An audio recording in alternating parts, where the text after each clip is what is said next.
ibadahnya seorang hamba kepada Allah tidak mengenal waktu dan tempat. Kapanpun, dimanapun, dia harus beribadah kepada Allah Subhanahu wa Ta'ala. Harga diri seorang mukmin itu di sisi Allah lebih besar daripada kehormatan Ka'bah sendiri. Nah, nikmat seorang mukmin lebih besar daripada itu. Man amila li akhiratihi kafahullahu amra dunia. Barang siapa yang beramal untuk akhiratnya, Allah akan cukupkan baginya urusan dunianya. Berjuang dengan harta untuk membela agama Allah Subhanahu wa Ta'ala, hendaklah menjadi penopang terhadap dakwah ini, bukan sebaliknya yang menghalangi dakwah ini, tapi jadilah keluarga muslim yang menopang dakwah Islam. Kenikmatan dunia ini lebih remeh dari sekedar sayap seekor nyamuk. Tidak patut bagi seorang yang beriman bersedih ketika tidak mendapatkan kenikmatan dunia. Nabi SAW katakan, la tahkiranna 'anil ma'rufi syai'a walau an talqa akhaka biwajhin taliq. Jangan kamu pandang remeh suatu kebaikan walaupun sedikit. Apa sedikitnya? An talqa akhaka biwajhin taliq, muka senyum kepada saudaramu.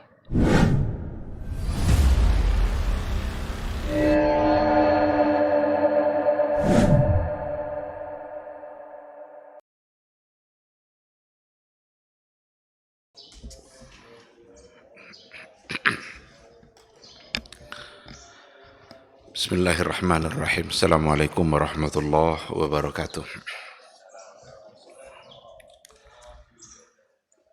Innal hamdalillah nahmaduhu wa nasta'inuhu wa nastaghfiruh wa na'udzu billahi min shururi anfusina wa min sayyiati a'malina.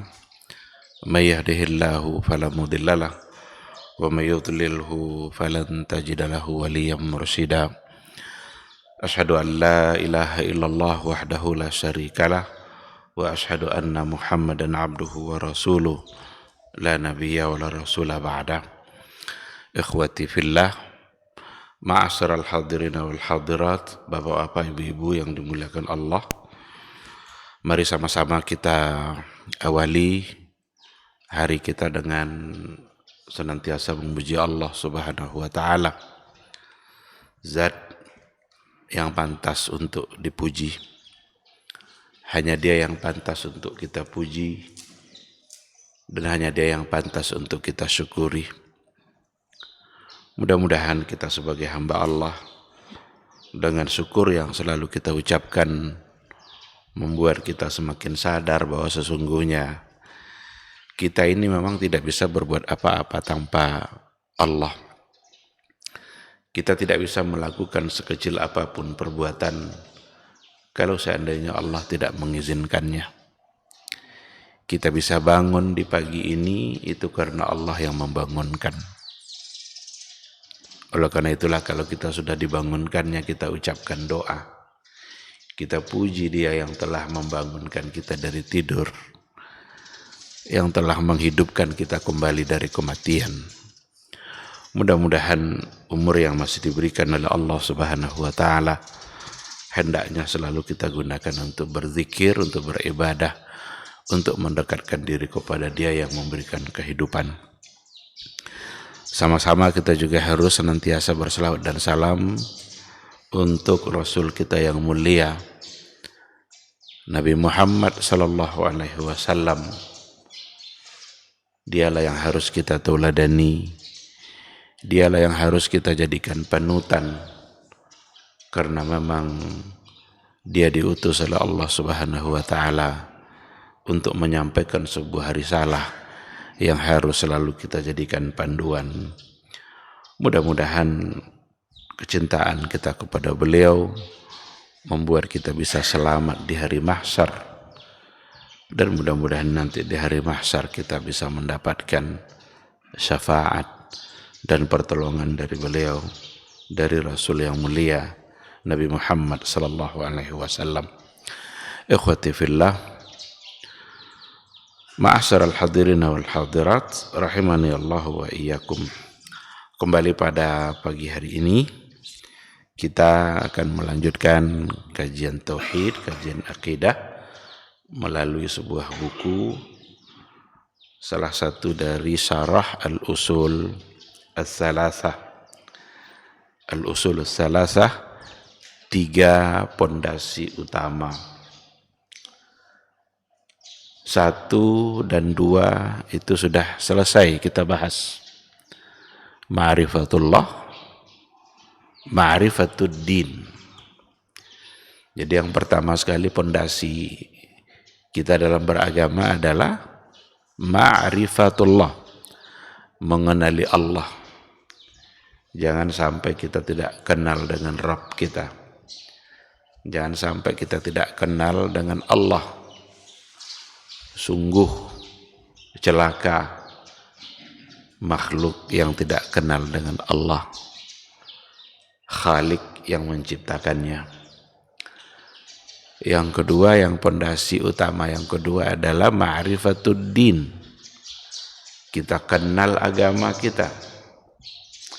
Ketika kita sudah diberikan kehidupan oleh Allah Subhanahu wa ta'ala, bagaimana cara mengisi hidup itu? Apa yang harus kita lakukan dalam menjalani kehidupan? Maka Allah atur melalui sebuah risalah, Risalatul Islam, As-Syariatul Islamiyah. Maka kita harus kenal pula dengan agama kita. Itu juga sudah kita sampaikan. Tinggal lagi pada poin yang ketiga, Al-Aslus Thalis, Ma'rifatu Nabiyikum Muhammad sallallahu alaihi wasallam. Kita kenal Allah, kita kenal dengan agama, kita ketahui agama kita. Dan pada poin yang ketiga, Ma'rifatun Nabi. Ma'rifatun Nabi, kita juga harus mengenali Nabi kita. Siapa Nabi kita yang diutus oleh Allah yang telah menyampaikan risalah itu? Siapa orangnya? Dari suku apa dia? Kapan dia diutus? Kapan dia diangkat menjadi Rasul? Apa fungsi-fungsi yang telah diberikan dan yang harus kita ketahui untuk kemudian kita taati? Itu semua adalah bagian dari Al-Aslus Tsalis pada poin yang ketiga, pondasi yang ketiga, pondasi utama yang ketiga, mengenal Nabi. Jadi kalau seandainya pondasi yang ketiga ini sudah kita pahami, lengkaplah kita mengetahui Al-Usul As-Salasah itu yang merupakan pertanyaan malaikat nanti di alam kubur. Jadi ada pertanyaan setiap kali orang dikubur, nanti ada malaikat Munkar, Nakir. Jadi malaikat Allah itu kan banyak, diciptakan oleh Allah sesuai dengan fungsi-fungsinya. Yang salah satu di antaranya adalah Munkar wa Nakir, yang memang fungsinya adalah untuk mendatangi orang-orang yang telah dikubur, untuk kemudian mereka ditanya, dan pertanyaan itu ada pada 3 usul salasah tadi itu, 3 pondasi utama. Siapa Rabb kamu? Siapa Nabi kamu? Apa agama kamu? Pertanyaannya secara zahir sangat mudah. Kalaulah boleh sekarang kita ditanya sama Munkar dan Nakir itu, semua kita bisa jawab.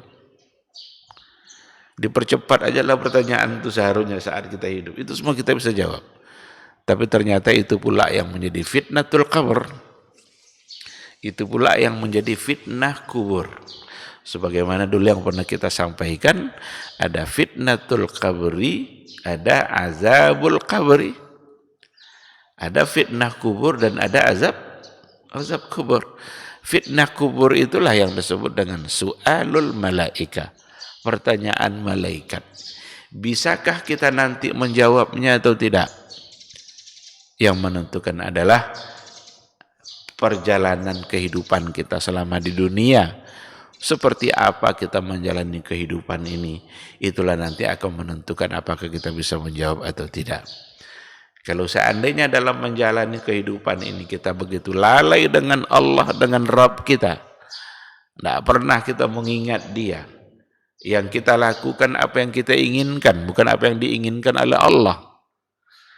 Yang kita lakukan apa yang kita mau, bukan apa yang dimaui oleh Rasul kita. Kalau itu cara mengisi kehidupan kita, alamat kita tidak akan mampu untuk menjawabnya. Lidah kita tidak bisa menjawab kalau seandainya memang begitu cara mengisi kehidupan. Tapi seandainya orang dalam mengisi kehidupan dari pagi, dari tidur sampai tidur kembali, dia selalu berupaya untuk menyesuaikan kehidupannya dengan apa yang diinginkan oleh Allah dan oleh Rasulnya. Kalian kalau tidur itu begini, kata Nabi, begitu pula dia. Kalian kalau sudah bangun begini, begitu pula dia yang dia lakukannya. Kalau kalian nanti beribadah begitu, kata Rasul, itu pula yang dia lakukannya. Maka yakinlah orang-orang seperti itu, insya Allah lidahnya akan mudah untuk menjawab pertanyaan-pertanyaan itu. Maka dalam hadis Nabi yang dulu sudah pernah kita sampaikan, bahwa orang-orang yang pendurhaka pada saat ditanya oleh Allah, "Man rabbuka?" Dia hanya bilang, la adri, la adri. Kenapa lidahnya sulit menjawab pertanyaan yang sebenarnya begitu mudah? Karena saat di dunia lidahnya tidak menyebut Allah. Lidahnya lupa untuk selalu berzikir, mengingat kebesaran Allah Subhanahu wa ta'ala. Ikhwati fillah, jadi pada kesempatan ini kita akan mulai masuk pada al-aslu tsalits. Qala al-muallifu rahimahullah, al-aslu tsalitsu ma'rifatu nabiyikum Muhammad sallallahu alaihi wasallam. Pondasi yang ketiga adalah mengenal nabimu Muhammad sallallahu alaihi wasallam. Wa huwa Muhammad ibnu Abdullah ibnu Abdul Muttalib ibni Hashim, wa Hashim min Quraisy, wa Quraisy min al-Arab, wal Arabu min dzurriyyati Ismail ibn Ibrahim al-Khalil, alaihi wa ala nabiyina afdalus salati wassalam. Walahu min al-umri 63 sanah, minha 40 qabla an-nubuwah wa 23 fi an-nubuwah. Nubbi'a bi Iqra wa ursila bil Mudaththir wa baladuhu Makkah. Siapa Nabi kita itu? Huwa, dia adalah Muhammad ibnu Abdullah ibnu Abdul Muttalib. Muhammad itu nama yang paling dikenal. Nama Nabi kita yang paling dikenal dan juga disebutkan di dalam Al-Quran itu adalah Muhammad. Dan belum ada orang yang diberi nama dengan nama itu sebelumnya. Belum ada orang yang diberikan dengan nama itu, dengan kata itu sebelum Rasulullah sallallahu alaihi wasallam. Jadi dia diberikan kemuliaan oleh Allah dengan nama itu. Di mana Muhammad itu artinya adalah katsirul mahamid.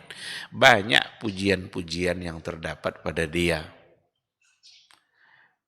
Kalau ada orang lain yang bernama Muhammad, kadang-kadang tidak cocok antara nama dengan perangainya. Kalaupun ada perangai yang baik, mungkin 1-2. Tetapi Nabi kita ketika disebut dengan Muhammad, diberi nama Muhammad, memang dikarenakan oleh katsirul mahamid. Banyak sekali hal-hal yang akan dipuji yang datang dari beliau. Bahkan dalam pribadi beliau itu terhimpun berbagai macam bentuk akhlak yang mulia.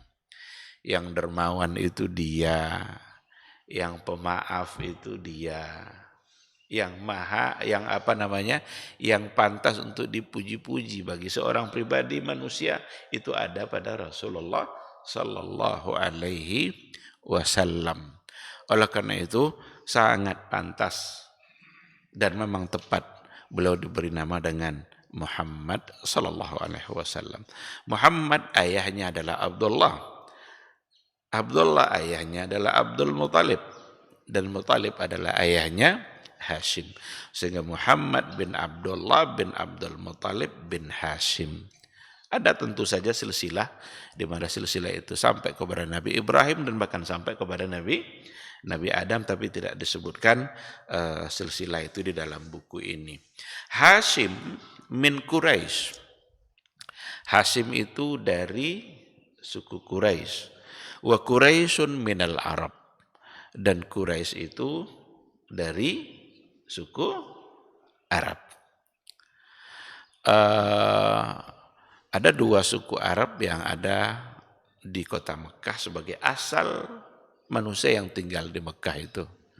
Disebutkan ada namanya Al-Arabu Al-Aribah. Arab yang asli. Arab asli itu berasal dari suku dari Yaman. Ada namanya Jurhum, yang mereka dulu datang ke kota Mekah itu sebagai Al-Arabu Al-Aribah, Arab yang asli. Tapi ada Al-Arabu Al-Musta'ribah, suku lain yang datang tetapi bergabung kemudian menjadi Arab. Itulah yang dari Ismail bin Ibrahim. Karena Ismail bin Ibrahim itu dulu tidak berada di wilayah Arab. Dia ada dulu jauh berada pada wilayah yang lain di Palestina. Tapi ketika disuruh untuk berhijrah oleh Allah Subhanahu wa taala, disuruh untuk pergi ke satu tempat di mana di situ tidak ada siapa-siapa. Tidak ada orang. Biwadin ghairi dzi zar'in. Inni askantu min dzurriyyati biwadin ghairi dzi zar'in. Saya menempatkan keturunan saya di sebuah lembah, dan lembah yang dimaksud adalah Ka'bah yang sekarang itu. Karena Ka'bah itu berada di satu lembah. Lembah berarti di antara dua bukit. Apa bukti dia berada di antara dua lembah? Karena ketika Nabi Ismail kehausan, Hajar lari-lari dari Safa ke Marwah. Safa bukit, Marwah juga bukit. Di tengah-tengahnya berarti ada lembah. Itulah yang dimaksud dengan biwadin ghairi dzi zar'in. Sebuah lembah yang tidak ada tumbuh-tumbuhan, berarti tidak ada kehidupan. Ghairi dzi zar'in, tidak ada tanam-tanaman. Tapi disitulah Nabi Ismail itu ditinggalkan bersama Hajar. Dan ceritanya saya yakin kita semua sudah mengetahuinya. Pada saat kehabisan air, Ismail menangis. Hajar sebagai seorang ibu yang ditinggal oleh Ibrahim, dan dia yakin bahwa Allah tidak akan menyia-nyiakannya, sebab yang memerintahkan untuk tinggal di situ adalah Allah Subhanahu wa taala. Dan itulah awal cerita air Zam-Zam. Ada yang mengatakan air Zam-Zam muncul dari hentakan telapak kaki Ismail. Ada satu riwayat mengatakan Jibril justru yang menepuk tanah itu kemudian muncul air. Terlepas dari perbedaan sejarah, yang jelas air itu ada, dan itulah yang menjadi sumber kehidupan sampai hari ini. Secanggih apapun teknologi yang dimiliki manusia hari ini, belum ada yang mampu mengalahkan kualitas air Zam-Zam.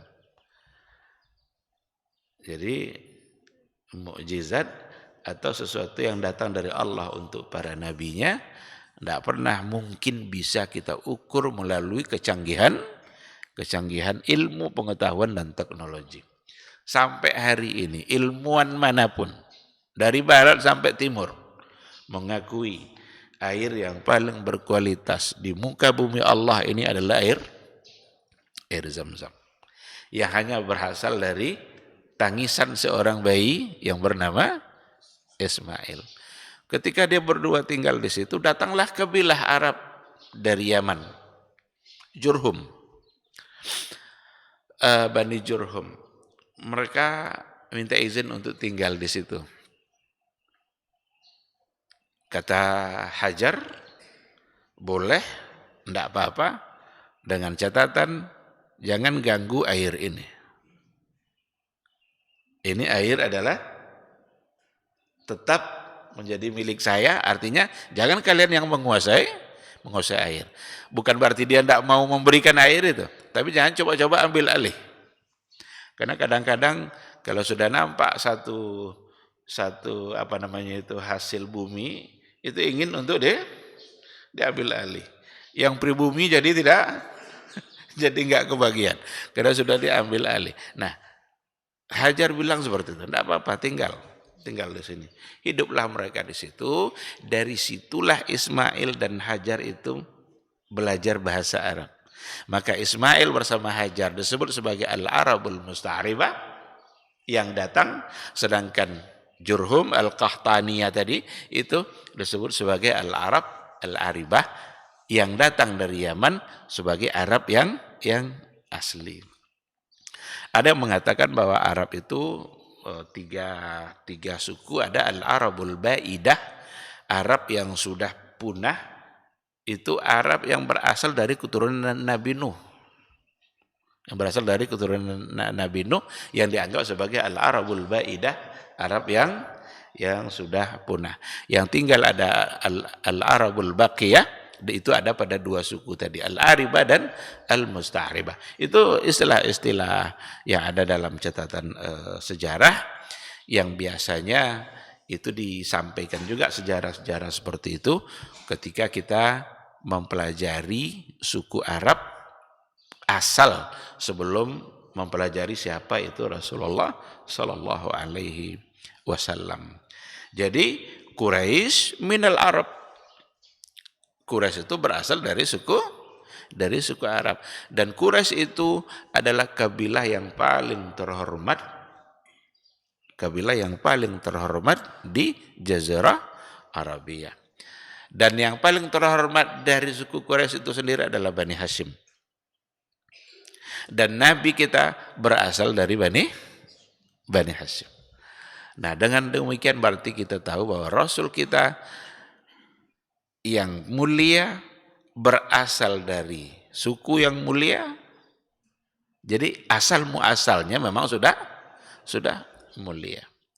Dia dari Bani Hashim dan Hashim dari Quraisy. Para nabi-nabi yang lain itu kalau dilihat pada silsilah itu berujung nanti kepada Ishak bin Ibrahim. Kebanyakan yang lain. Kecuali Nabi Muhammad. Tapi Nabi Muhammad secara silsilah akan berujung nanti kepada Ismail bin Ibrahim. Jadi nabi-nabi yang lain itu dari Bani Israel. Dan Bani Israel itu datu-datunya berujung pada Ishak bin Ibrahim. Sementara Rasul kita yang mulia Nabi Muhammad SAW, dia bukan dari Bani Israel, tapi Bani Ismail. Artinya berujung nanti silsilahnya kepada Ismail bin Ibrahim. Itulah dulu yang membuat orang-orang yang ada di wilayah Jazirah Arabia atau Hijaz ketika itu membuat tidak jadi simpati kepada Nabi baru. Yahudi, Nasrani tahu dia akan ada Nabi baru yang akan datang. Nabi terakhir maksudnya. Karena Taurat mereka sudah menyampaikan akan hadir nanti di Jazirah Arabia itu Nabi. Dan mereka menunggu-nunggu sebenarnya kedatangannya. Dengan harapan Nabi yang diutus terakhir nanti itu adalah dari kabilah mereka, dari suku mereka. Ada kerinduan sebenarnya untuk menunggu kedatangan Nabi itu. Karena disampaikan dalam kitab-kitab mereka. Cuma karena yang diangkat jadi rasul terakhir itu bukan dari kabilah mereka, mulailah mereka untuk tidak mau mengikutinya. Jadi yang rasis itu sebenarnya bukan Islam kan. Kalau ada orang larang-larang rasis sekarang kan, menuduh Islam itu sukuisme, rasis lain sebagainya. Enggak. Yahudi Nasrani lah sebenarnya yang rasis itu. Ketika diketahui ternyata bukan dari kabilah mereka, udah. Yang datang rupanya adalah bernama Muhammad dan dia adalah dari suku Quraisy, dari Bani Hasyim yang silsilah keturunannya sampai pada Ismail, bukan pada Ishak. Sementara Nabi Bani Israel yang lain semuanya berujung pada Ishak bin Ibrahim. Jadi wa Quraisyun minal Arab wal Arabu min dzurriyyati Ismail bin Ibrahim. Nah, ini dari segi silsilah Nabi kita Muhammad sallallahu alaihi wasallam. Walahu minal umuri 63 sana.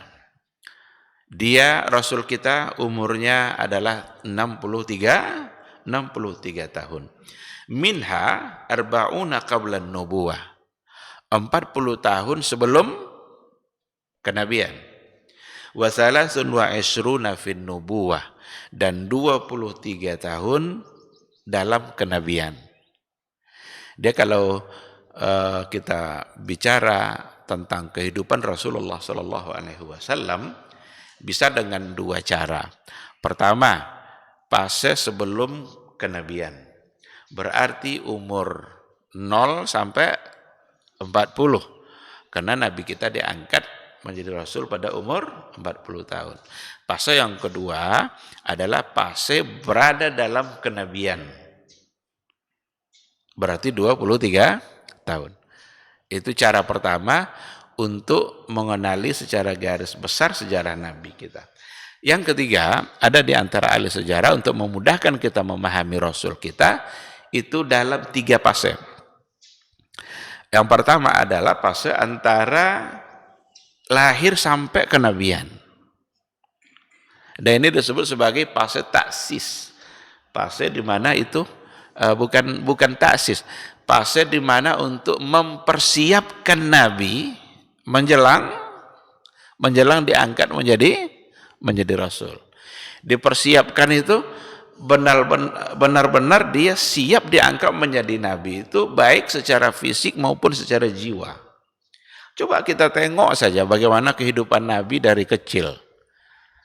Belum dia lahir, wafat ayahnya. Lahir ketika masih kecil, umur 6 tahun, wafat pula ibunya. Itu sesungguhnya adalah benar-benar untuk membangun kemandirian dalam kehidupan Rasulullah sallallahu alaihi wasallam. Bagaimana hidupnya ditempa untuk menjadi sebagai seorang yang benar-benar mandiri. Lahir saja sudah yatim. Jadi kalau ada orang sekarang dalam keadaan yatim, punya anak yatim, sampaikan kepada anak-anak itu, tidak ada yang perlu untuk ditangisi. Karena Nabi kita pun yatim. Yatimnya anak-anak sekarang pun setelah dia melihat ayahnya sendiri. Sementara Rasul kita tidak pernah melihat seperti apa wajah ayahnya. Jadi tidak ada yang harus ditangisi. Seorang ibu kalau seandainya meninggal suaminya, lalu dia punya anak-anak yatim, perlu disampaikan itu kepada anak-anaknya itu untuk menguatkan jiwanya. Rasulnya aja yatim. Lahir tidak punya ayah.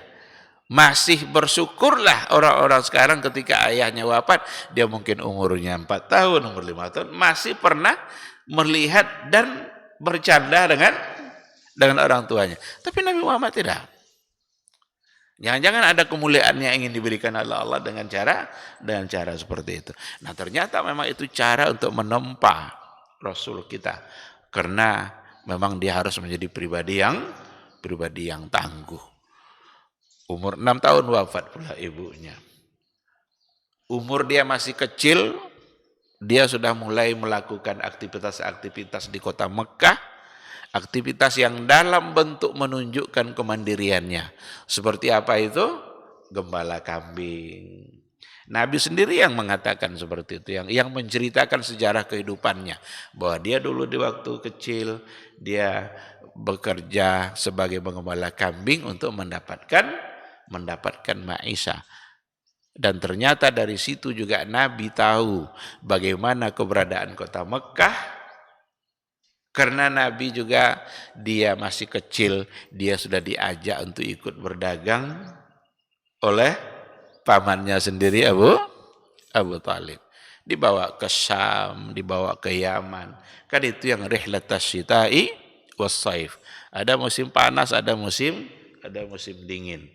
Ternyata bisnis itu dari dulu itu sudah menjadi andalan bagi ma'isyah masyarakat. Persoalan bisnis dalam berdagang. Maka fikih muamalah dalam Islam itu bagian terpenting dalam soal kehidupan kita. Selain daripada fikih ibadah. Ibadah persoalan kita kepada Allah, muamalah persoalan berinteraksi sesama manusia.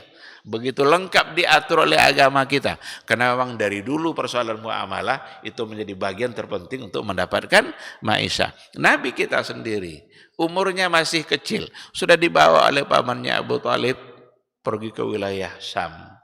Kan disitulah dia ketemu sama rahib Buhairah, pendeta Yahudi yang paham dengan isi Taurat, paham dia dengan ciri-ciri Rasul yang akan diutus. Dan ciri-ciri yang ada pada Tauratnya itu nampak oleh dia pada sosok yang dibawa oleh Abu Talib. Dipanggilnya, diajaknya masuk ke dalam gerejanya. Ayo masuk. Tujuannya sebenarnya mengajak masuk ke dalam gerejanya itu untuk mengamati iya ndak ini orangnya. Karena dia paham dengan isi Taurat, dengan ciri-ciri orang yang akan diutus menjadi nabi akhir zaman itu. Ketika dia amati ternyata betul, dia bilang kepada Abu Talib, jaga baik-baik. Dan dia sudah tahu kalau bapaknya bukan Abu Talib. Apakah kamu ayah dia? Enggak, katanya. Saya adalah paman dia. Ini sudah jadi satu catatan. Karena dalam Taurat itu sendiri dikatakan bahwa Nabi terakhir itu lahir, ayahnya sudah meninggal. Jadi ada pada Taurat itu semua dan itu lengkap. Ketika cocok semua, diberikan pesan oleh rahib, jaga baik-baik karena dia akan menjadi orang yang akan menjadi rasul, akan menjadi orang penting bagi perjalanan agama. Ketika itu juga Abu Talib tidak jadi melanjutkan perjalanannya menuju Syam, tapi dia malah balik pulang karena mendengarkan pesan-pesan dari rahib, dari pendeta Yahudi tadi. Dan begitulah sekilas tentang bagaimana Nabi Muhammad SAW. Jadi dari umur 1 atau 0 sampai 40 itu masa persiapan menjelang dia diangkat untuk menjadi Rasul dan ditempa betul menjadi seorang yang mandiri. Bahkan ada kisah-kisah berdasarkan kepada hadis yang sahih, cerita atau kisah Nabi dibelah dada. Karena Nabi itu disusui oleh Halimah As-Sa'diyah. Kebiasaan orang Arab dulu, orang Mekah yang ada di kota Mekah itu suka untuk dalam persoalan radha'ah menyusukan anaknya kepada orang-orang yang ada di pedalaman. Orang-orang Badui yang jauh tinggal di kota Mekah. Maka pada musim-musim tertentu itu orang-orang luar Mekah itu pada berdatangan ke kota Mekah untuk mencari bayi-bayi yang disusui. Dan biasanya yang dicari itu adalah bayi orang-orang kaya. Karena kalau mendapatkan bayi orang-orang kaya tentu mendapatkan bekal yang banyak. Orang kaya tentu tidak ingin dia bayinya disia-siakan, diberikan nanti harta yang banyak agar dia bisa menyusui secara baik. Nabi Muhammad itu tidak berasal dari keluarga yang kaya. Ayahnya aja udah meninggal. Kaya dari mana? Pamannya Abu Thalib malah juga punya anak yang sangat banyak. Dia juga bukan tercatat sebagai orang yang kaya. Halimah As-Sa'diyah datang dari Bani Sa'ad. Sa'diyah itu kan Bani Sa'ad, datang ke kota Mekah, tidak menemukan ada orang kaya. Tapi dia menemukan Nabi Muhammad SAW, tentu belum disebut Nabi. Daripada tidak ada yang dibawa, biarlah dibawa Muhammad ini. Maka dia bawalah pulang dengan seadanya. Karena tidak ada lagi yang lain. Orang-orang lain sudah mendapatkan bayi-bayinya. Dan dari orang-orang yang kaya. Yang tinggal hanya ini. Tetapi dia mendapatkan sesuatu yang sangat luar biasa.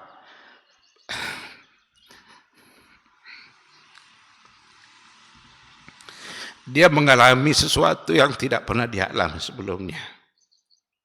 Yang dibawa ini ternyata bukan bayi biasa. Yang dibawa ini adalah seorang yang akan diangkat menjadi Rasul. Walaupun dia tidak membawa harta apa-apa, tapi keberkahan yang dia rasakan tidak pernah ada sebelumnya. Itu kambing-kambing yang dia punya sebelumnya kurus, tidak ada asinya, tidak ada susunya. Tapi sesampai dia di rumah membawa Nabi kita Muhammad SAW, itu kambing itu gemuk semua, punya asi semua, punya susu. Kebun-kebunnya yang sebelumnya kering itu tumbuh subur. Dia heran, ini apa yang terjadi? Ini kok bisa seperti ini? Ternyata itu adalah keberkahan yang datang dari Allah Subhanahu wa taala. Karena bersama dia ada Muhammad sallallahu alaihi wasallam. Walaupun dari Mekah dia tidak membawa harta apapun, karena dia bukan dari orang kaya. Dia berasal dari orang miskin, anak yatim. Tetapi ketika keberkahan yang berbicara, itu semua bisa merubah kehidupan. Kalau keberkahan Allah yang sudah berbicara, semua bisa merubah kehidupan kita. Tapi kalau yang kita andalkan adalah harta, harta bisa merusak kehidupan kita. Sementara keberkahan memberikan kebaikan bagi kehidupan kita. Itulah gambaran ketika dia masih kecil, belum jadi nabi, tapi sudah menjadi sumber bagi kehidupan. Belum diangkat jadi rasul, tapi dia sudah menjadi sumber keberkahan. Khususnya bagi Halimah As-Sa'diyah. Kambing yang kurus-kurus itu menjadi gemuk. Susunya banyak. Kebun yang sebelumnya kering, yang tidak pula banyak kebun yang dia punya, tetapi berbuah lebat, menghasilkan yang sangat banyak. Karena dia akan memberikan ASI kepada seorang yang paling mulia, Nabi Muhammad sallallahu alaihi wasallam. Akhwati fillah, jadi itu untuk fase pertama dalam kehidupan Rasul kita. Ahli sejarah bisa membaginya seperti itu. Fase persiapan menjelang diangkat menjadi Rasul dan umur 0 sampai 40. Sedangkan fase yang kedua itu fase di mana membangun basis agama. Berarti membangun pondasi. Itu ada pada fase Makkah. 13 tahun Nabi berada di kota Mekah. Dan fase yang ketiga adalah fase Madani, fase Madinah. Itu kalau basis sudah dibangun, kalau pondasi sudah kuat, di situ baru nanti ada penjelasan berbagai macam hukum dalam agama. Maka hukum-hukum dalam beragama itu rata-rata ada pada fase Madinah. Jadi kalau kita mau secara sekilas mengetahui fase kehidupan Nabi kita bisa dengan dua cara, sebelum kenabian dan dalam kenabian, atau dengan tiga fase persiapan menjelang menjadi Nabi, fase membangun pondasi agama, itu fase Mekah, dan fase ketiga adalah penyempurnaan agama dalam bentuk hukum. Maka puasa, apa yang harus kita bayarkan dalam zakat, harta-harta apa yang wajib dizakatkan, persoalan haji, itu semua ada pada periode Makkah. Ikhwati fillah, nubbi'a bi'ikra, beliau itu diangkat menjadi nabi dengan turunnya ayat Iqra. Jadi dia menjadi nabi itu dengan diturunkan sebuah ayat Iqra, dan itu cuma 5 ayat. 5 ayat pertama itu sebagai penanda dia diangkat menjadi rasul, menjadi nabi dulu. Belum di situ ada perintah untuk menyampaikan. Iqra bismi rabbikal ladzi khalaq, khalaqal insana min 'alaq. Iqra wa rabbukal akram allazi 'allama bil qalam 'allamal insana ma lam ya'lam. 5 ayat pertama belum ada perintah untuk menyampaikan apapun. Oleh karena itu para ulama mengatakan itu sebagai pertanda dia diangkat menjadi nabi. Tetapi untuk menjadi rasul berarti sudah ada keharusan untuk menyampaikan. Itu ditandai dengan turunnya Al-Muddatsir. Maka dikatakan oleh penulis wa ursila bil muddatsir. Karena setelah Iqra 5 ayat itu, yang turun setelahnya adalah Al-Muddatsir. Ya ayyuhal muddatsir kum fa'anzir. Kata-kata kum fa'anzir ini adalah perintah untuk menyampaikan. Kalau sudah diperintahkan menyampaikan, berarti dia resmi menjadi seorang rasul. Karena memang para ulama cenderung mengatakan beda antara nabi dan rasul, perintah untuk menyampaikan kepada yang lain. Sering kita temukan seperti itu. Kalau nabi bisa saja mendapatkan untuk diri dia, tetapi kalau rasul harus menyampaikan kepada umat. Ada tabligh, amanah, tidak boleh tidak dia menyampaikan. Maka apapun yang telah diturunkan kepada beliau, pasti dia sudah menyampaikan. Maka Al-Muddatsir, kum fa'anzir, ya ayyuhal mudatsir, hai orang yang berselimut. Kalau kita lihat dari segi catatan sejarah, hampir sama keadaan Nabi turun pada ayat pertama dengan turun pada ayat yang kedua. Sama-sama ada rasa kekhawatiran dan ketakutan kepada dirinya terhadap apa yang terjadi. Nabi kalau pada ayat yang pertama itu kan berada di Gua Hira, mondar-mandir bolak-balik Nabi ke Gua Hira untuk menghindari hiruk pikuk di kota Mekah sambil berpikir agar kota Mekah menjadi baik. Tapi Nabi tidak mencari-cari wahyu sebenarnya. Karena kalau Nabi mencari-cari wahyu berada di Gua Hira, ketika wahyu datang tentu tidak takut dia.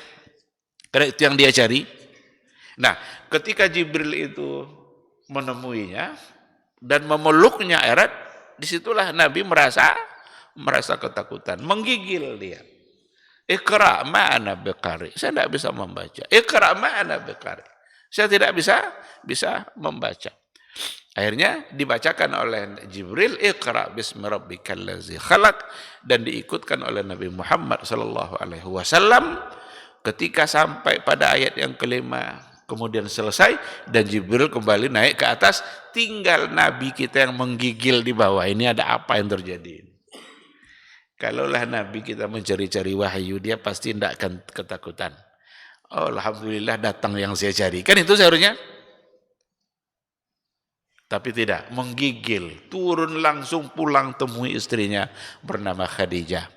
Istrinya yang menenangkan dia. Udah tidur dulu, istirahat, diselimutkan oleh Khadijah. Nanti ketika terbangun setelah tenang dia, barulah dia ceritakan apa yang terjadi. Oh begini, nanti tadi saya dipeluk begini, tapi ada sesuatu yang disampaikan kepada saya. Apa kata Khadijah? Mustahil itu sebuah keburukan. Karena kamu selama ini terkenal sebagai orang yang baik, suka menolong orang, membantu fakir miskin, membantu orang-orang yang susah, suka silaturahim. Mustahil itu sebagai sebuah keburukan. Pasti itu ada kebaikan. Itulah yang membuat tenang jiwa Nabi Muhammad sallallahu alaihi wasallam mendengarkan kata-kata Khadijah alaihissalam. Benar-benar Nabi merasakan ketenangan jiwa. Karena dia memastikan itu bukan sebuah pertanda buruk. Karena mustahil yang buruk-buruk datang untuk kamu. Karena kamu memang adalah orang yang baik. Lalu dia punya ide ketika itu. Kita tanya kepada Waraqah bin Naufal. Dia tanya, karena Waraqah bin Naufal adalah seorang yang alim, yang paham dengan Taurat. Itu ahli kitab yang paham dengan Taurat. Pergi menemui Waraqah bin Naufal. Waraqah bertanya, apa yang terjadi? Apa yang kamu alami? Diceritakanlah oleh Nabi Muhammad SAW apa yang dia alami, dan ketika Waraqah mendengarkan penjelasan itu, langsung dia bilang, Zakan namus. Zaka an-namus. Namus itu dalam bahasa Ibrani artinya adalah Jibril. Dia itu adalah Jibril yang mendatangi kamu sebagaimana dulu dia juga datang kepada Nabi Musa. Berarti dulu ketika Nabi Musa menjadi Nabi dan Rasul, dan sekarang dia datang menemui kamu membawa sebuah wahyu, berarti kamu juga akan menjadi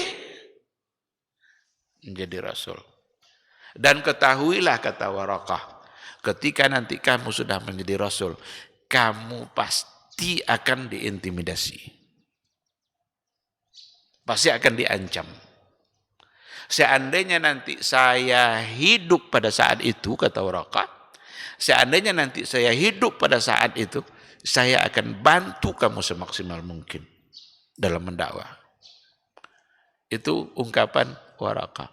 Lalu Nabi Muhammad nanya, awa mukhrijiyahum?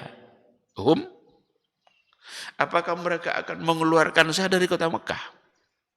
Jadi udah ada gambaran dari Waraqah. Mereka akan menyakiti kamu, mereka akan mengintimidasi, bahkan mereka akan mengusir kamu dari kota Mekah. Karena mereka tidak siap untuk menerima akidah atau ajaran yang baru. Maka Nabi nanya, apakah mereka akan mengusir saya? Iya, katanya. Dan jika saya masih hidup ketika itu, saya akan bantu. Saya akan tolong. Tapi ternyata berselang tidak lama, Waraqah pun meninggal. Dan dalam hadis Nabi pernah mengatakan bahwa Waraqah nanti akan mendapatkan 2 surga. Berarti Waraqah sebagai seorang yang Muslim. Berbeda dengan bahasa Nabi untuk Abdul Muthalib, pamannya sendiri. Kalau Waraqah, Nabi bilang, dia nanti akan mendapatkan lahu jannatan, mendapatkan 2 surga. Karena ketika dia berbicara bersama Nabi, kamu akan menjadi seorang Rasul, kamu nanti akan diusir, akan disiksa. Seandainya saya hidup, saya akan bantu kamu. Dan itu merupakan gambaran bahwa Waraqah sendiri menerima apa yang dibawa oleh Rasulullah Sallallahu Alaihi Wasallam. Itu sekilas tentang untuk ayat yang pertama. Adapun Mudatsir, Nabi keluar dari rumahnya, tiba-tiba dia mandang ke atas, ternyata ada Jibril yang besarnya itu memenuhi pandangan Nabi, tidak nampak lagi langit tuh. Saking besarnya Jibril itu, nampak oleh Nabi bahwa ada di atas sana, dan dia turun. Turun itu membuat Nabi juga kembali menggigil. Padahal ketika turun ayat yang pertama tadi itu, Nabi pun menunggu-nunggu nih, kok lama tidak turun yang keduanya. Tapi ketika Jibril pun datang, dia masih saja dalam keadaan menggigil. Pulang lagi dan diselimuti lagi oleh Khadijah. Pada saat dia berselimut itu, itulah ya ayyuhal muddatsir. Apa arti ayyuhal muddatsir? Hai orang yang berselimut. Karena bang dia lari masuk ke dalam rumahnya dan diselimuti oleh Khadijah kembali. Ternyata Jibril membawa ayat yang kedua dalam Al-Mudatsir, dan itu ayatul risalah, ayat yang memang diperintahkan dia untuk menyampaikan, karena di situ ada kum fa'anzir. Hei orang-orang berselimut, bangun. Habis masa tidur kamu. Tidak ada main-main lagi, tidak ada tidur. Kum fa'anzir. Bangun, beri peringatan umatmu.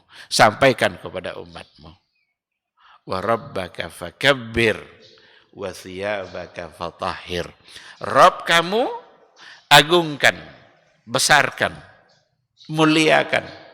Wa thiyabaka fatahhir, dan pakaianmu bersihkan. Ini mayoritas ulama tafsir mengatakan ini adalah ayat yang kedua yang diturunkan.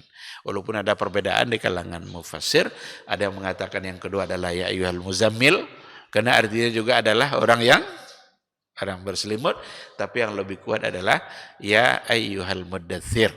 Setelah turun Iqra 5 ayat, maka turunlah surah Al-Mudatsir, dan itu sudah ada perintah agar Nabi menyampaikan.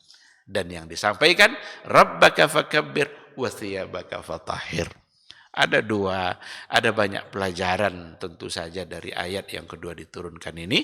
Ketika dikatakan, Rabbaka fakabbir, Rabb kamu agungkan. Tiba-tiba yang kedua, thiyabaka fatahhir, pakaianmu bersihkan. Apa korelasinya ini? Ini persoalan akidah, ini persoalan pakaian. Kok tiba-tiba dari awal-awal ayat Allah bicara pakaian yang harus bersih? Maka Rabbaka fakabbir itu simbol untuk bersih jiwa, yang harus bebas dari semua bentuk kesyirikan. Sedangkan thiyabaka fatahhir, pakaian itu simbol dari kebersihan fisik. Oleh karena itu Islam ini turun untuk membersihkan jiwa dan untuk membersihkan fisik. Maka ayat mengatakan, innallaha yuhibbut tawwabina wa yuhibbul mutatahhirin. Sesungguhnya Allah mencintai at-tawwabin, orang-orang yang bersih jiwa. Wa yuhibbul mutatahhirin, dan orang-orang yang bersih fisik. Tahara. Maka ayat itu artinya sesungguhnya Allah mencintai orang-orang yang bersih lahir dan batin. Maka Islam yang dibawa oleh Rasul kita, syariat yang membersihkan jiwa dan membersihkan fisik. Tidak ada syariat manapun yang turun seperti itu untuk membersihkan jiwa sekaligus fisik sesempurna yang dibawa oleh Rasulullah Sallallahu Alaihi Wasallam. Maka ketika dikatakan ursila bil mudatsir, itu artinya adalah berarti dia resmi menjadi Rasul ketika turun ayat Al-Mudatsir, sedangkan dia angkat menjadi Nabi itu ketika turun surat Iqra bismi rabbikal ladzi khalaq. Jadi begitu secara sekilas ya, untuk mengenali kehidupan Rasul kita, fase-fase yang dia alami atau yang dia jalani.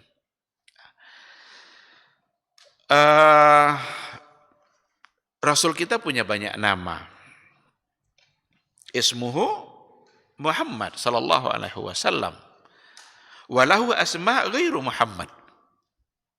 Dan dia punya nama juga selain daripada Muhammad. Ada nama-nama lain berdasarkan kepada hadis-hadis yang sahih. Untuk yang nama Muhammad sallallahu alaihi wasallam itu yang paling masyhur, itu disebutkan dalam Al-Qur'an. Bahkan kalau tidak salah ada 4 kali kata Muhammad yang ada di dalam Al-Quran. Seperti Muhammadur Rasulullah wallazina ma'ahu asyidda 'alal Qur'an, asyidda 'alal kuffar, ruhama bainahum. Itu di antaranya. Ada juga ayat wa ma Muhammadun illa rasulun qad khalat min qablihi rusul. Di situ ada kata Muhammad. Ada juga makana Muhammadun aba ahadim min rijalikum walakin Rasulullah wa khataman nabiyyin. Ada empat kali kata Muhammad, dan itu untuk Rasul kita yang mulia. Tapi dia punya nama yang lain berdasarkan kepada hadis yang sahih. Ada namanya Al-Hashir, ada namanya Al-Aqib, ada namanya Ahmad yang juga tersebut dalam Al-Quran. Ahmad. Dan dalam Taurat itu yang lebih dikenal. Ahmad. Ada ayat, ini dalam surah As-Saff ayat 6. Wa idh qala Isa ibn Maryam ya bani Israel inni Rasulullah ilaikum musaddiqan lima baina yadayya minat Taurah wa mubasysyiran bi rasulin ya'ti min ba'di ismuhu Ahmad. Ini Nabi Isa yang bilang kepada Bani Israel, diceritakan dalam Al-Quran. Allah menceritakan dalam Al-Qurannya. As-Saff ayat 6. Jadi kata Nabi Isa, hai Bani Israel, saya ini adalah Rasulullah ilaikum, utusan Allah kepada kamu. Jadi Nabi Isa itu diangkat menjadi Rasul dan dia bilang kepada kaumnya, saya adalah utusan Allah. Tidak pernah Nabi Isa mengatakan kalau dia adalah anak Allah. Ketika Injil itu sudah dirubah-rubah oleh An-Nasara, maka berubah pula lah keyakinan mereka. Sehingga keyakinan mereka mengatakan bahwa Isa adalah Ibnullah, anak Allah. Padahal Nabi Isa sendiri tidak pernah mengajak itu. Sebab dia bilang, inni Rasulullah ilaikum. Saya adalah utusan Allah kepada kalian. Musaddiqan lima baina yadayya minat Taurah. Membenarkan apa yang ada di hadapan saya dari Taurat. Berarti sama akidahnya dengan apa yang ada pada Taurat. Wa mubasysyiran bi rasulin, dan memberikan kabar gembira dengan datangnya seorang rasul sesudah saya, ismuhu Ahmad. Jadi Muhammad, Ahmad, ada Hashir, ada Aqib. Kalau Hashir dan Aqib wallahu alam sepertinya tidak ada dalam Al-Qur'an, tetapi ada dalam hadis yang sahih. Ada juga Nabiul Marhamah, Nabiul Rahmah, Nabiul Malhamah dan lain sebagainya. Itu adalah di antara nama-nama Rasulullah sallallahu alaihi wasallam. Ada di antara nama-nama yang dibuat-buatkan untuk dia tapi tidak jelas apa alasan memberikan penamaan itu kepada Nabi. Dan disebut pula dalam berbagai bacaan-bacaan zikir dan salawat seperti Yasin, Toha. Kan ada ala Yasin Habibillah, ala Toha Rasulillah. Apakah ada hadis yang sahih mengatakan bahwa Nabi itu diantara namanya adalah Toha atau Yasin? Itu perlu didatangkan dalilnya. Kalau Hashir, Aqib, itu ada berdasarkan kepada hadis yang sahih. Muhammad, Ahmad, Nabiur Rahmah, itu ada. Tapi yang seperti yang dalam salawat tadi itu, kan banyak salawat yang dibuat-buat oleh orang-orang belakangan, yang kadang-kadang bisa-bisa pula salawat itu mengalahkan salawat yang diajarkan oleh Rasulullah sallallahu alaihi wasallam. Dijadikan pula itu bacaan-bacaan yang harus dibaca dalam pagi segini, sore segini. Ada pula khasiat-khasiatnya dan lain sebagainya. Untuk memberikan nama seperti tadi, memastikan itu sebagai nama Nabi, tentu bukan asal-asalan. Ini persoalan mengenal Nabi ini. Kalau kita mengenal Nabi dengan cara yang salah, tentu kita tidak jadi kenal dengan Nabi kita. Ada tidak kira-kira riwayat yang sahih yang mengatakan bahwa itu namanya? Sepertinya memang tidak ada, wallahu alam. Mungkin ada hadis-hadis yang entah dhaif entah apa, wallahu alam. Tetapi berdasarkan kepada hadis yang sahih, itu beberapa nama yang memang disematkan kepada Nabi kita Muhammad sallallahu alaihi wasallam. Ikhwati fillah, mungkin sampai di sini mungkin ya. Ada penjelasan yang berikutnya, tentu saja Nabi kita Muhammad sallallahu alaihi wasallam lahir pada tahun gajah, disebut dengan Amul Fil. Tapi mengingat waktu, saya kira kita tidak akan lanjutkan. Kita cukupkan sampai di sini pada pertemuan kita kali ini. Mudah-mudahan kita dapat semakin paham mengenali Rasul kita yang mulia. Sangat tidak pantas kita sebagai umatnya lalu kita tidak mengenali siapa dia. Kita perlu ajarkan ini kepada diri kita masing-masing dan kepada keluarga dan anak-anak kita.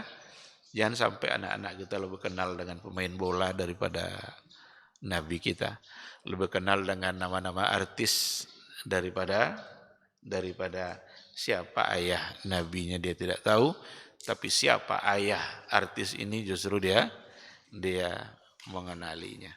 Sangat tidak pantas. Semoga Allah Subhanahu wa taala selalu membimbing kita untuk belajar, membuka pintu hati kita untuk menambah ilmu dan sekaligus bersemangat untuk istiqamah berada di atas ilmu itu.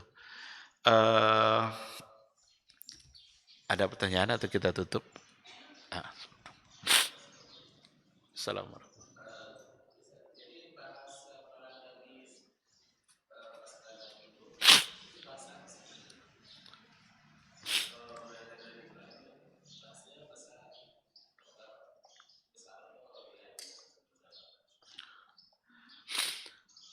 Wallahu a'lam.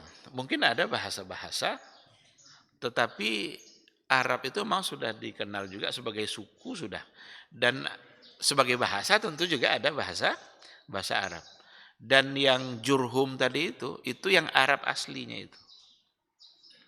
Arab yang asli yang berasal dari Yaman. Maka yang sebelumnya kita juga mengenali ada bahasa Ibrani pada masa Nabi Isa, bahkan Taurat, Injil dan Taurat itu dalam bahasa Ibrani. Berarti ada bahasa-bahasa Nabi yang selainnya. Tapi yang paling masyhur itu adalah yang Arab. Dan Nabi kita Muhammad SAW itu berasal dari suku yang mulia yang memang pakai bahasa Arab, sehingga Al-Qur'an pun diturunkan dalam bahasa Arab. Wallahu a'lam.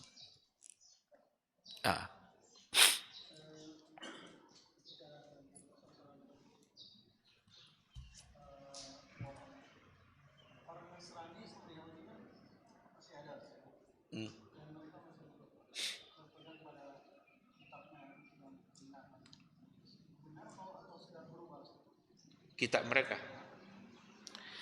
Al-Quran sendiri yang mengatakan sudah berubah. Karena orang-orang Yahudi itu tabiatnya seperti dikatakan dalam Al-Quran, yuharrifunal kalima an mawadhi'i. Mereka merubah-rubah al-kalim. Kitab mereka itu, Taurat itu mereka sudah rubah. Tidak pernah Taurat mereka mengajarkan bahwa Uzair itu adalah anak Allah. Tidak pernah. Tapi dalam keyakinan orang-orang Yahudi, Uzair adalah anak Allah. Tidak pernah juga Nabi Isa mengajarkan bahwa dia adalah anak Allah. Tapi ketika sudah ada tahrif, sudah ada penyimpangan perubahan-perubahan, orang-orang Nasrani dalam keyakinannya meyakini bahwa Isa adalah ibnullah. Jadi sudah ada terjadi perubahan. Karena sudah terjadi perubahan, walaupun mereka ahlul kitab, maka turunlah ayat, Qul ya ahlal kitab ta'alau ila kalimatin sawa. Hai ahlul kitab, ayo kita kembali kepada satu kata yang sama. Kalau dikatakan ayo kembali, berarti mereka sudah di luar batas kan? Maka diajak kembali. Kalau mereka masih sama dengan yang dulu, tidak perlu Nabi mengajak-ajak lagi. Ketika Nabi mengutus Muaz ke Yaman, Muaz diutus oleh Rasul menjadi duta dakwah ke wilayah Yaman. Apa kata Rasul kepada Muaz? Ya Muaz, innaka sata'ti qauman min ahlil kitab. Sesungguhnya kamu, wahai Muaz, akan mendatangi satu kaum dan mereka ahlul kitab. Berarti orang yang sudah punya pengalaman beragama. Karena dia ahlul kitab. Berarti sudah ada kitab-kitab semawinya. Dan kata Nabi, kamu akan berdakwah ke tengah-tengah mereka. Maka yang pertama yang harus kamu ajak adalah asyhadu an la ilaha illallah wa asyhadu anna muhammadar rasulullah. Untuk bersaksi bahwa tidak ada ilah yang pantas disembah kecuali Allah dan Muhammad adalah utusan Allah.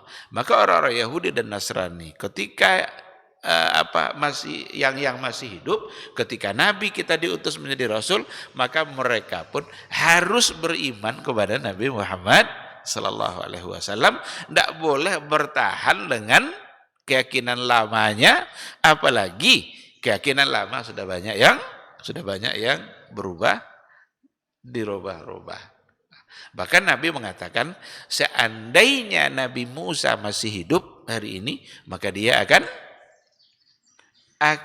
mengikutiku. Ada dalam hadis yang sahih sebagai tanda-tanda hari kiamat. Nanti Nabi Isa akan turun. Nabi Isa akan turun. Tanda-tanda hari kiamat, tanda besar. Apakah Nabi Isa nanti turun? Itu mendakwahkan syariat lama dia atau syariat Nabi Muhammad? Syariat Nabi Muhammad Sallallahu Alaihi Wasallam.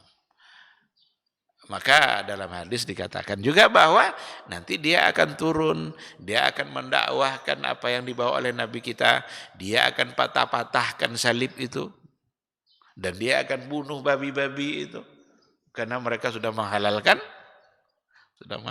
babi. Padahal hukum asalnya dalam ajaran mereka sendiri, hukum asalnya sebenarnya adalah haram.